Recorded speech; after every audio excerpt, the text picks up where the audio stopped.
نرجع تاني لفيديوهات الإدراك نزولا على طلبات الشباب. في حاجتين كتير جدا من الناس بيعملوهم سواء كانوا شباب أو كبار سن، ولو فكرنا فيهم لمدة بسيطة جدا حاجات كتير جدا هتتغير إن شاء الله.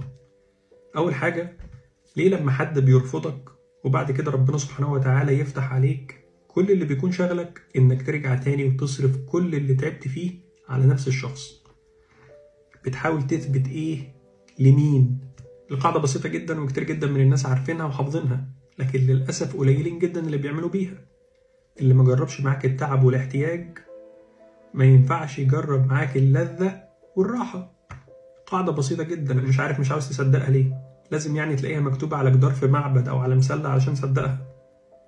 ما يستاهلش إنه يجرب معاك اللذة والراحة، لكن للأسف لو أنت ما اتعلمتش الدرس وعملت ده تاني يبقى أنت اللي تستاهل اللي يحصل فيك.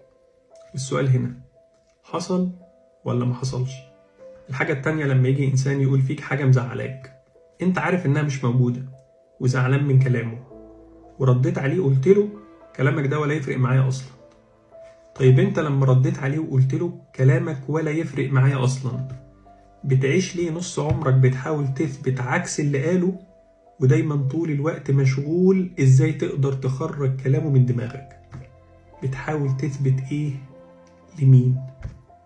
الحل لما تقول له كلامك ولا فارق معايا أصلا، يبقى فعلا مش فارق معاك ولا سايب جواك أي أثر، أو وقتها تطلب منه إنه يعتذر لأنه غلط فيك. غير كده فأنت الجاني والضحية. والسؤال هنا، حصل ولا ما حصلش؟ فكر في الكلام ده كويس.